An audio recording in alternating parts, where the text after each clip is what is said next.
Hello friends, welcome to my YouTube channel Statistics Learner. Today we will talk about object-oriented programming with C++. Major purpose of C++ programming is to introduce the concept of object orientation to the C programming language. In this video, we will discuss about object-oriented programming paradigm, basic concepts of object-oriented programming, benefits of object-oriented programming, application of object-oriented programming. Object-oriented programming paradigm. Object-oriented programming treats data as a critical element in the program development and does not allow it to flow freely around the system. It ties data more closely to the function that operate on it and protect it from accidental modulation from outside function.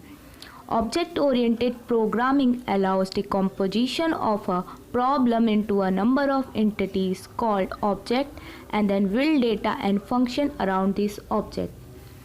Object means a real-world entity such as a pen, chair, table. Object-oriented programming is a paradigm to design a programming using class and objects. Basic concepts of object-oriented programming. Object-oriented programming simplifies the software development and maintenance while providing some concepts. These include object, classes, data abstraction and encapsulation, inheritance, polymorphism, dynamic binding, message passing. We shall discuss these concepts in some detail. Objects. Objects are the basic runtime entities in an object-oriented system. They may represent a person, a place, a bank account, a table of data, or any item that the program has to handle. They may also represent user-defined data such as vectors, time, and list. Programming problem is analyzed in terms of object and the nature of communication between them. Program objects should be chosen such that they match closely with the real-world objects. Objects take up space in the memory and have an associated address like a structure in C. When a program is executed, the objects interact by sending messages to one another. For example, if customer and account are two objects in a program, then the customer object may send a message to the account object requesting for the bank balance. Each object contains data and code to manipulate the data. Objects can interact without having to know details of each other's data or code. Classes. We just mentioned that objects contain data and code to manipulate that data. The entire set of data and code of an object can be made a user-defined data type with the help of a class. In fact, objects are variables of the type class. Once a class has been defined, we can create any number of objects belonging to that class. Each object is associated with the data of type class with which they are created. A class is thus a collection of objects of similar type. For example, mango, apple, and orange are members of the class fruit. Classes are user-defined data types and behave like the built-in types of a programming language. The syntax used to create an object is no different than the syntax used to create an integer object in C. If fruit has been defined as a class, then the statement fruit mango will create an object mango belonging to the class fruit. Data abstraction and encapsulation. The wrapping up of data and function into a single unit is known as encapsulation. Data encapsulation is the most striking feature of a class. The data is not accessible to the outside world, and only those functions which are wrapped in the class can access it. Each function provides the interface between the object data and the program. This insulation of the data from direct access by the program is called data hiding or information hiding. Abstraction refers to the act of representing essential features without including the background detail or explanation. Classes use the concept of abstraction are defined as a list of abstract attributes such as size, weight, and cost, and functions to operate on these attributes. They encapsulate all the essential properties of the object that they are to be created. The attributes are sometimes called data members because they hold information. The functions that operate on this data are sometimes called method or member function. Since the class use the concept of data abstraction, they are known as abstract data types. Inheritance. Inheritance is the process by which object of one class acquire the property of object of another class. It supports the concept of hierarchical classification. In object-oriented programming, the concept of inheritance provides the idea of reusability. This means that we can add additional features to an existing class without modifying it. This is possible by deriving a new class from the existing one. The new class will have the combined feature of both the classes. The real appeal and power of the inheritance mechanism is that it allows the programmer to reuse a class that is almost but not exactly what he wants, and to tailor the class in such a way that it does not introduce any undesirable side effects into the rest of the classes.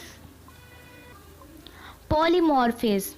Polymorphism is another important object-oriented programming concept. Polymorphism, a Greek term, means the ability to take more than one form. An operation may exhibit different behaviors in different instances. The behavior depends upon the types of data used in the operation. Polymorphisms play an important role in allowing objects having different internal structures to share the same external interface. This means that a journal class of operation may be accessed in the same manner even though specific actions associated with each operation may differ. Polymorphism is extensively used in implementing inheritance. Dynamic binding. Binding refers to the linking of a procedure call to the code to be executed in response to the call. Dynamic binding, also known as late binding, means that the code associated with a given procedure call is not known until the time of the call at runtime. It is associated with polymorphism and inheritance. A function call associated with a polymorphic reference depends on the dynamic type of that reference. Message passing. An object-oriented program consists of a set of objects that communicate with each other. The process of programming in an object-oriented language therefore involves the following basic steps: creating classes that define objects and their behavior, creating objects from class definitions, and establishing communication among objects. Objects communicate with one another by sending and receiving information much the same way as people pass messages to one another. The concept of message passing makes it easier to talk about building systems that directly model or simulate their real-world counterparts. Message passing involves specifying the name of the object, the name of the function, message, and the information to be sent. Benefits of object-oriented programming. Object-oriented programming offers several benefits to both the program designer and the user. Object orientation contributes to the solution of many problems associated with the development and quality of software products. The new technology promises greater programmer productivity, better quality of software, and lesser maintenance cost. The principal advantages are through inheritance, we can eliminate redundant code and extend the use of existing classes. We can build programs from the standard working modules that communicate with one another rather than having to start writing the code from scratch. This leads to saving of development time and higher productivity. Object-oriented system can be easily upgraded from small to large system. Software complexity can be easily managed. While it is possible to incorporate all these features in an object-oriented system, their importance depends on the type of the project and the preference of the programmer.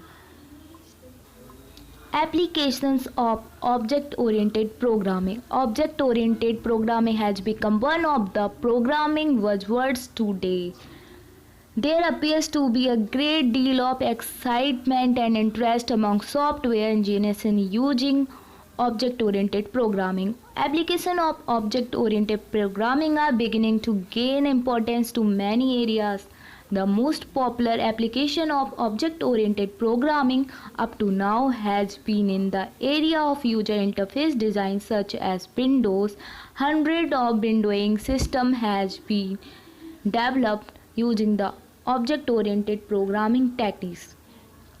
Real business systems are often much more complex and contain many more objects with complicated attributes and methods. Object-oriented programming is useful in these types of applications because it can simplify a complex problem.